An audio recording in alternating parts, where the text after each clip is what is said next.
Novamente no Evangelho de Mateus, capítulo 28, versos 19 e 20. Como eu disse no domingo passado, esse texto vai nos dirigir nos próximos domingos até o final do mês, para que nós entendamos e compreendamos a missão de Deus.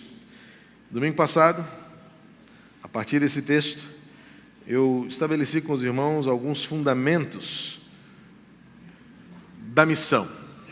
Primeiro, nós distinguimos a forma sutil, a forma discreta, mas tão importante, que diferencia o conceito de missão do conceito de missões.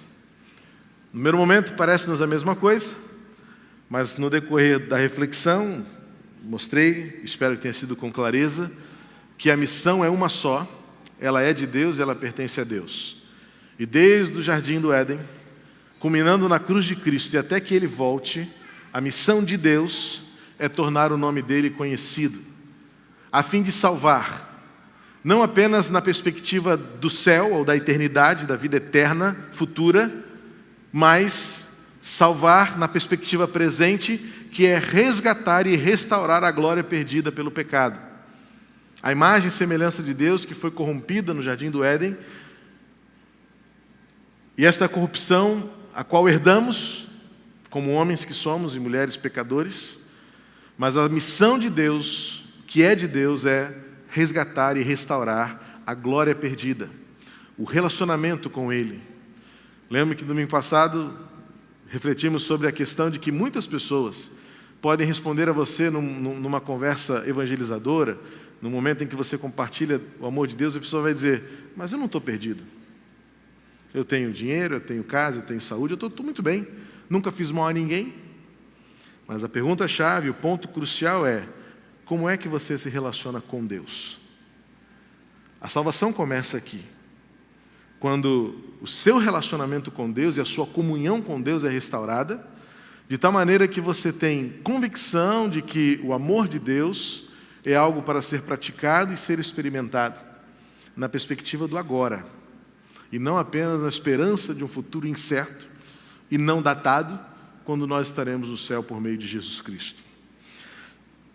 Vimos também que no texto bíblico de Mateus 28, 19, em que existe a apelidada Grande Comissão, disse também que este nome não é um nome que flui da Bíblia, na verdade foi uma interpretação que estudiosos fizeram ao longo dos séculos de denominar essa declaração de Jesus como o grande comissionamento, ou seja, o resumo dos evangelhos, é que a ênfase imperativa não está no ir, mas está no fazer discípulos.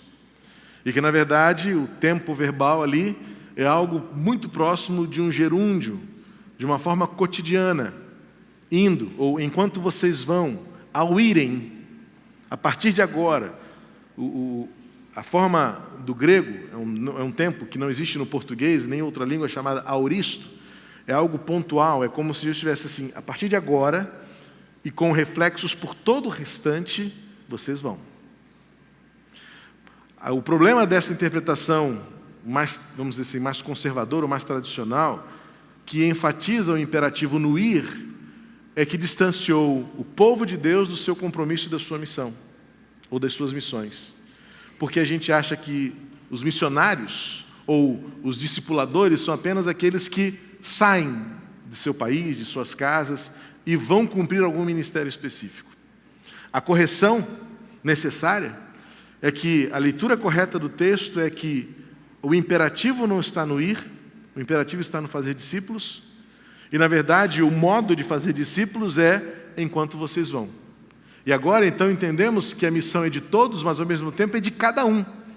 Porque entender simplesmente que a missão é de todos pode nos gerar o comodismo e o conforto de achar que, se eu não fizer, o outro vai fazer, porque é de todos nós.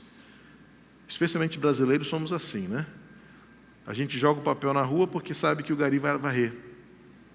A gente sempre joga para o outro a responsabilidade. A gente não é gentil esperando que o outro seja. A gente transfere a responsabilidade. Isso acontece na nossa vida com Deus, na nossa caminhada discipuladora. E por isso, essa leitura corrigida é tão importante, compreender que a ênfase que Jesus Cristo deu na sua ordem, na sua comissão, é o fazer discípulos. Quando ou como? Enquanto você viver, por meio dos seus relacionamentos.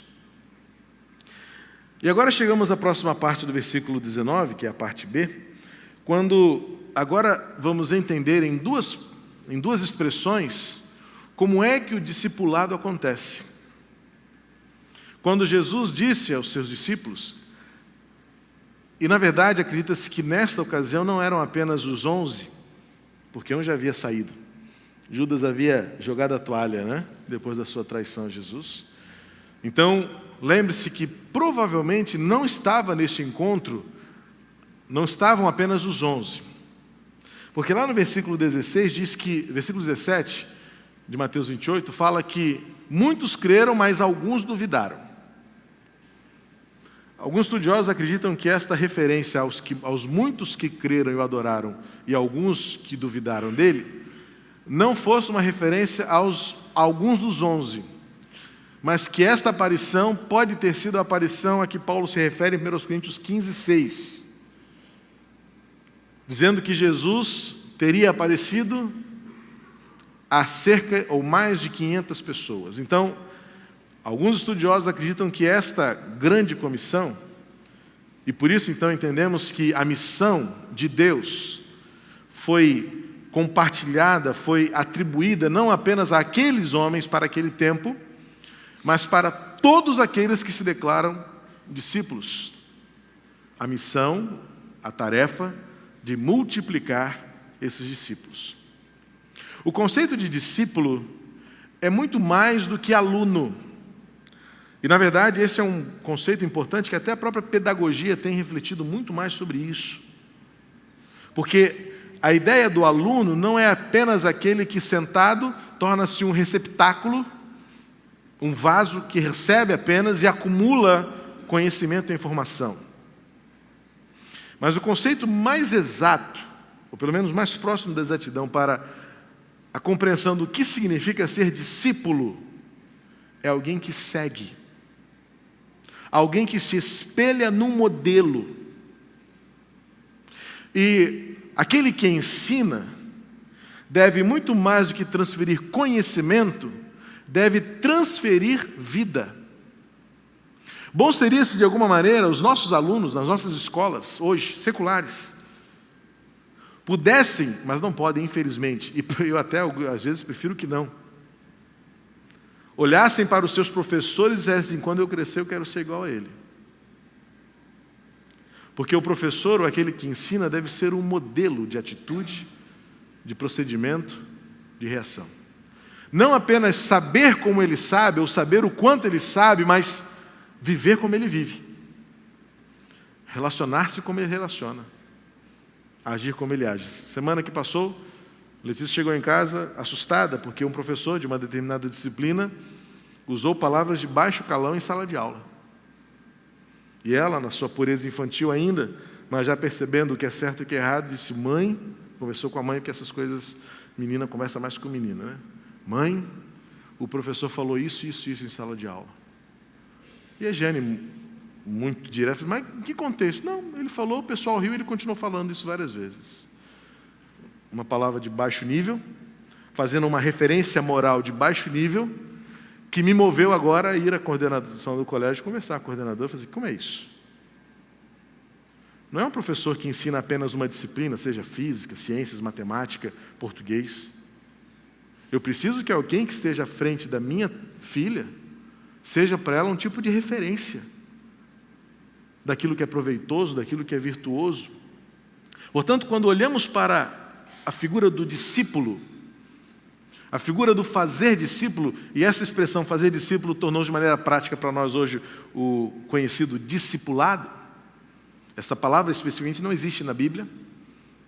O discipulado é um termo que nós criamos ao longo da história para referir-se ao processo de fazer discípulos, que é uma responsabilidade de todos nós, e que Paulo, de uma forma muito prática, transformou isso em outras palavras quando ele disse, sejam meus imitadores como eu sou de Cristo. Talvez quando alguém perguntar o que é discipulado, a melhor resposta é aquela que Paulo deu: eu imitar a Jesus e você me imitar.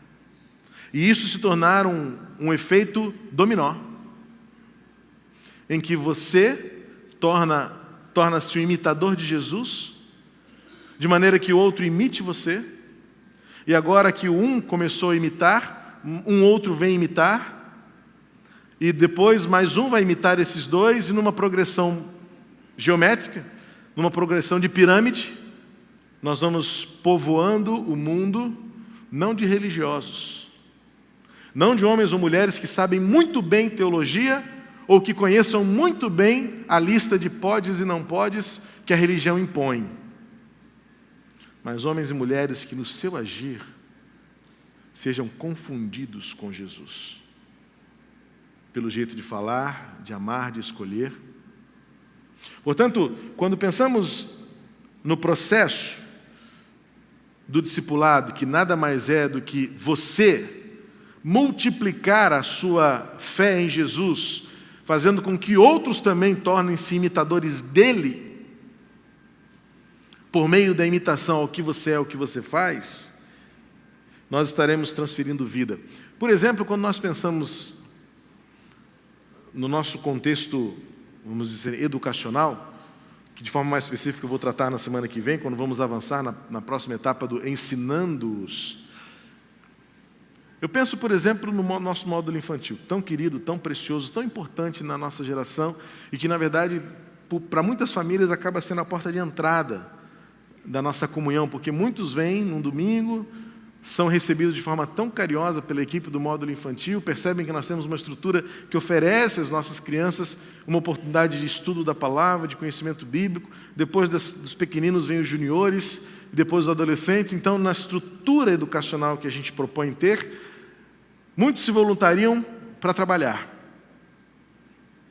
A consciência que devemos ter é que, mesmo que eu esteja num módulo, por exemplo, no módulo infantil, para ficar no berçário, nós não precisamos no berçário de babysitters. Não, a figura de quem trabalha no berçário não é babá. Nós não precisamos de babás. Talvez seja este um grande defeito nosso no preenchimento dos nossos cargos e funções, porque a gente compreende aquilo que a gente faz de uma maneira tão míope, tão equivocada. Talvez alguns, até de forma muito virtuosa, tenham aceitado o desafio. Não, dessa vez eu vou fazer parte da equipe do módulo infantil. O pastor fala tanto das crianças, então eu vou lá ajudar a irmã Arlete, que é a coordenadora, eu vou lá para ajudar a cuidar das crianças, a olhar as crianças. Não, muito obrigado. Eu não preciso de cuidadores de crianças. Eu não preciso de pessoas para olhar crianças. Eu preciso de adultos que vejam naquelas crianças um potencial de vida com Jesus, de tal maneira que investir tempo é o tempo todo influenciá-las a amar a Jesus como você ama. Nós não precisamos de voluntários para serem babysitters, ou apenas alguém que multiplique, pegue um papel de lição e coloque em cima da mesa com lápis de cor e pinta. Nós não precisamos de entretenedores, seja no módulo infantil, ou seja até na classe de adultos. Eu não preciso de alguém. Não é necessário na igreja, absolutamente desnecessário, alguém que se ponha diante de uma classe apenas para dizer: eu estudei, eu sei mais do que vocês, agora eu vou ensinar para vocês o que eu descobri. Não. Nós precisamos de homens e mulheres que tenham a coragem de amar a Jesus, de tal maneira que, diante de outro, instigue, estimule aquela pessoa a ser igual a você. Que exemplo estamos dando aos nossos filhos? Qual o referencial que os nossos pequeninos têm de nós? Eles correm para nós ou eles fogem de nós? E eles dizem: quando eu crescer eu quero ser igual fulano. Ou eles têm medo de se parecerem com você ou comigo? Fazer discípulo, e a ordem, e eu digo novamente, a ênfase imperativa da missão é multiplicar seguidores de Jesus. Você. O grande erro que a Igreja de Cristo vem cometendo ao longo dos últimos séculos é que nós criamos uma estrutura em que você é como se fosse um torcedor. quem entra em campo para jogar sou eu, ou qualquer outro que vem aqui à frente. Qualquer outro pregador. E aí você fica torcendo, e você faz isso muito bem. Você diz que ora por mim, você torce por mim, você até espera que eu pregue boas mensagens, de preferência aquelas mais poderosas.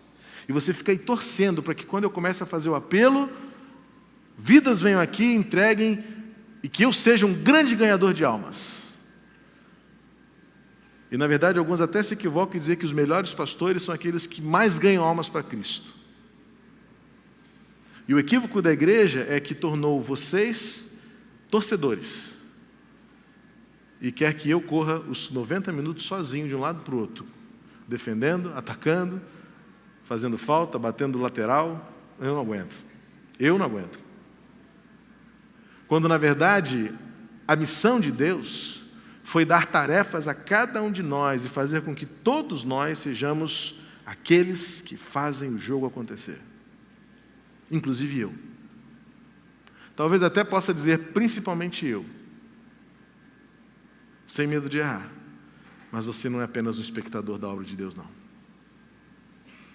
Porque muitas vezes parecemos muito mais torcedores de times de futebol, que ficamos na galera, se a coisa vai bem, somos apaixonados.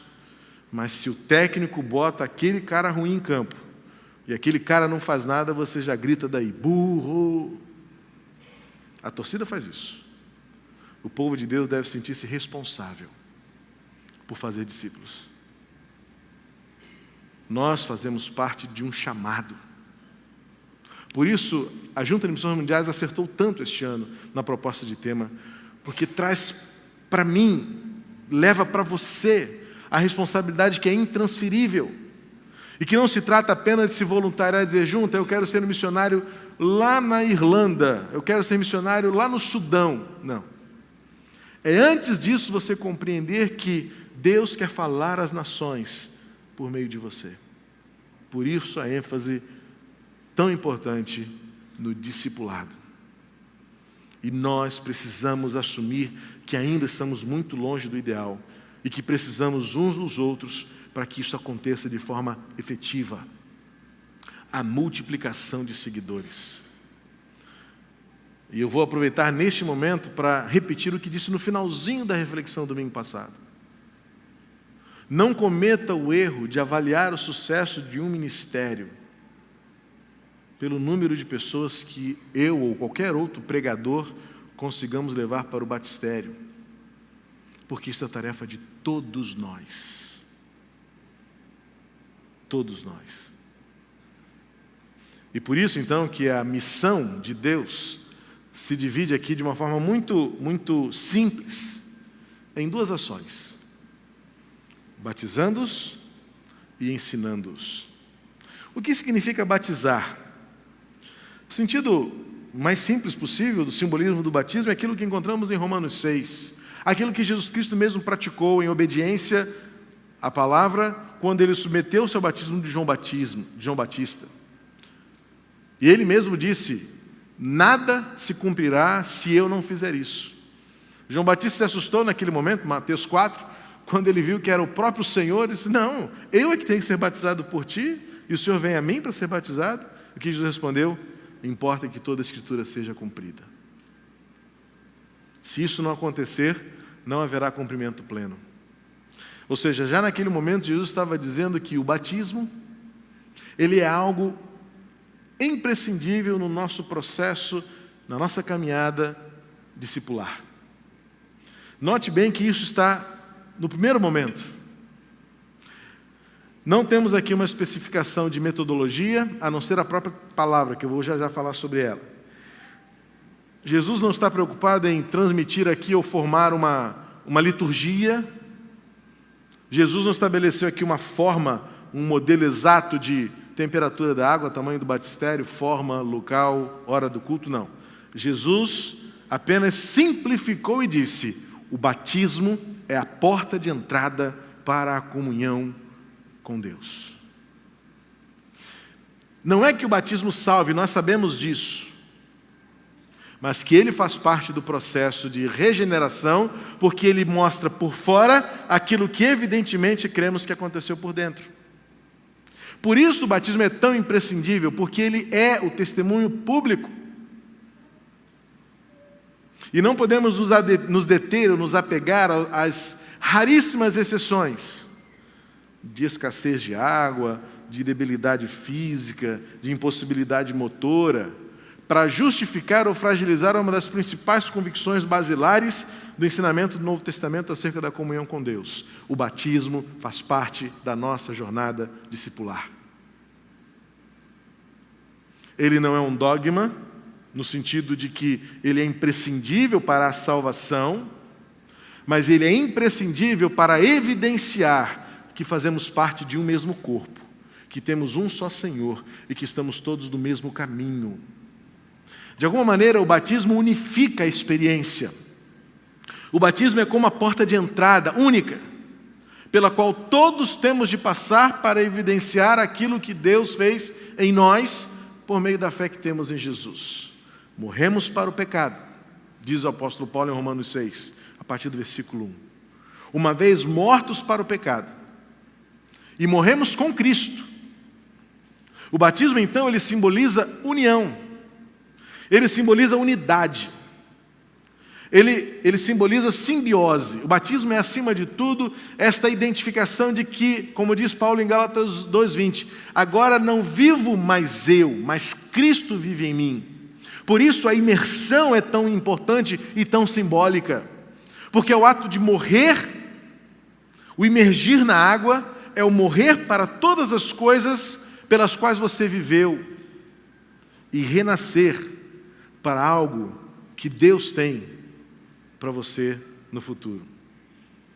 Algo importante a se destacar e que não pode ser ignorado é o fato de que a própria terminologia grega para o batismo, traduzida por batismo, que é quase uma transliteração, é baptizo, ou bapto, que seria o radical mais primitivo da expressão, significa imergir.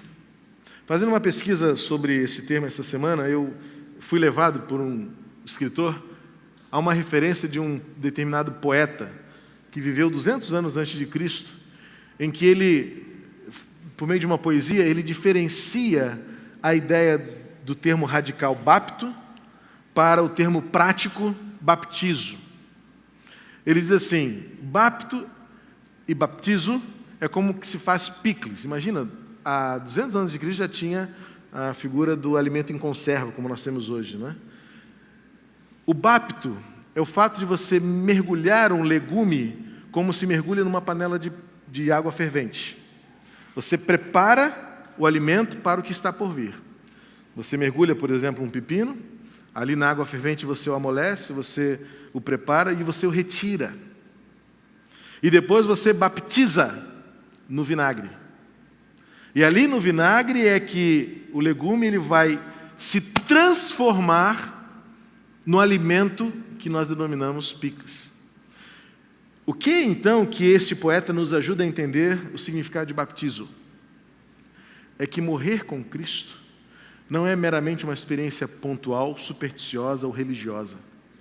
É um mergulho transformador, em que agora mergulhados em Cristo, Ele vai nos transformando, Ele vai nos finalizando, Ele vai nos aperfeiçoando de tal maneira que podemos dizer como Paulo: não sou mais eu, mas é Cristo. Cristo visto em mim, Cristo agindo em mim, Cristo gerando em mim vida. E se Cristo gera vida em mim, Ele gera vida no outro, e agora não somos dois apenas, somos um só corpo. Por isso, o batismo é, acima de tudo, a manifestação da comunhão. Temos comunhão. Andamos todos na mesma direção. Estamos preocupados uns com os outros, cuidando uns dos outros, pastoreando uns aos outros, e não apenas a responsabilidade de um ou outro. Ao longo dos séculos, o cristianismo tornou-se clerical. A figura do representante de Deus, aquele que unicamente fala em nome de Deus, gerou na igreja cristã, ao longo desses últimos 2 milênios, e no decorrer da sua história, um equívoco sério de tirar do crente a responsabilidade que é só dele, de relacionar-se com as pessoas e de intencionar, por meio desses relacionamentos, fazer com que as pessoas se tornem também seguidoras de Jesus. Mas o que tem acontecido nos últimos tempos? Eu há 4 décadas vejo isso, talvez aqui algumas décadas a mais, mas se você estudar a história, pelo menos há mais de 100 anos a igreja vem lutando para recuperar aquilo que o Novo Testamento ensinou e nós perdemos nos últimos séculos. O que vem acontecendo? Nós apenas torcemos, nós apenas vibramos. Mas quando a coisa não sai como a gente gosta, a gente chama o técnico de burro. A gente fala, está errado, troca o técnico, vamos ver se melhora. Quando na verdade a responsabilidade é sua, no lugar onde você está, na sua casa. Sua família vem cultuar com você. Seus filhos seguiram a Jesus como você segue a Jesus. Seus filhos foram seus primeiros discípulos. E você então quer dizer que a igreja toda está errada se nem você conseguiu fazer dos seus filhos discípulos de Jesus? Entregou-os à televisão, entregou-os à babá, entregou-os aos professores da escola bíblica, da sua escola secular. E ao longo da semana os seus filhos estiveram sob forte influência daqueles que, sem amar a Jesus, passaram conceitos, valores, princípios, livros, que destruíram ao longo da caminhada do crescimento intelectual e físico do seu filho aquilo que você deveria ter construído. Seus vizinhos, com quem você vive todos os dias, sobe e desce no elevador e algumas vezes nem bom dia você dá. O testemunho como patrão e patroa para os seus empregados. Seja o seu empregado, empregada doméstica, ou seja até mesmo funcionários da sua empresa, o seu colega de trabalho. Mas você adotou uma postura de torcedor. Espera o domingo chegar. E tomara que tenha visitante na igreja. Porque você não trouxe, mas tomara que tenha. E tomara que o pastor pregue um bom sermão evangelístico para ganhar almas para Cristo. O pastor tem que ganhar almas para Cristo. Eu tenho que ganhar. Mas se eu resumir e reduzir a minha responsabilidade a este momento, a este local, miserável homem que sou.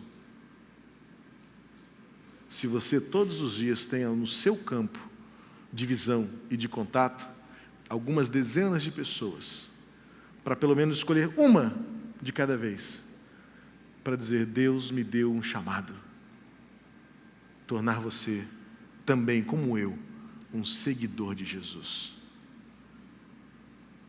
O discípulo, ele tem como uma marca principal a humildade, porque o discípulo é aquele que aprende, e ninguém aprende se não for humilde. Os arrogantes que acham que sabem tudo, que detêm toda a verdade, vão morrer na dureza do seu coração. Mas os humildes, aprendizes, estarão constantemente progredindo. Esses sim saberão cada vez mais. E esses sim se tornarão verdadeiros seguidores do único e soberano Mestre Jesus. Batizar, portanto, é a porta de entrada. É a evidência mais clara daquilo que aconteceu dentro. É um passo imprescindível para a comunhão. Batizar é viver em Jesus. Portanto, que nós vivamos no cumprimento da missão, fazendo com que novos seguidores de Jesus surjam, apareçam, aconteçam, no meu e no seu cumprimento da tarefa de cumprir a missão de Deus neste lugar. Você pode fechar os seus olhos?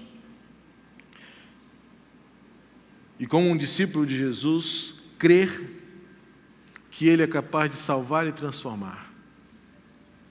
E nesta hora você, como discípulo de Jesus, crer que a responsabilidade é sua. Como discípulo de Jesus, e por meio do batismo, viver a plenitude da comunhão, do relacionamento, por meio do batismo, ser capaz de mostrar ao mundo a transformação que aconteceu lá dentro da sua alma, e que você não vive apenas porque vai para o céu. Mas você vive hoje a glória de Deus na sua vida e quer esta glória transferida para as pessoas que estão à sua volta. Portanto, enquanto vocês vão, façam discípulos, sejam discipuladores, assumam a tarefa e por meio do batismo, juntem-se, unam-se, tenham comunhão, vivam em paz uns com os outros e multipliquem discípulos. E que os discípulos multipliquem discípulos. E que num crescimento incontrolável, a gente seja neste lugar uma igreja que abala o mundo e que abala este tempo, para a glória de Deus. Pai querido, em nome de Jesus, completa esta palavra, completa esta verdade, apara, Senhor, as arestas e aperfeiçoa o Teu propósito na vida de todos nós. Ajuda-nos, Senhor, pelo Teu Espírito Santo, que é o poder, que é a glória, que é a Tua presença, para testemunhar. Capacita-nos, encoraja-nos, de tal maneira que vivamos todos os dias, não como torcedores, mas como personagens principais, na tarefa, na batalha, na guerra espiritual de ganhar almas, de fazer discípulos e de juntarmos novos seguidores de Jesus, Teu Filho. Abençoa-nos, Senhor, para que multipliquemos e que muitos outros discípulos sejam batizados por meio do testemunho, da palavra e dos relacionamentos de todos nós. Que o avivamento venha pelo compromisso assumido de todos nós, a começar em mim, de cumprirmos a missão que é Tua, por amor que temos a Jesus, e é no nome dEle. Que para isso a graça de Cristo nos cubra, que para que isso se torne realidade, o amor de Deus nos motive, nos mova, para que tudo isso se torne verdade no nosso dia a dia, que o Espírito Santo nos abençoe, consolando, dirigindo e empoderando-nos com glória que vem dos céus, até que Cristo volte. Amém e amém. Que Deus abençoe sua vida. Bom restante de domingo. Não saia sem dar um abraço ao seu irmão. E saia para fazer discípulos. Saia para abençoar vidas. Saia para transformar pessoas comuns em seguidores de Jesus. Que Deus abençoe você e até a próxima. Até o domingo à noite.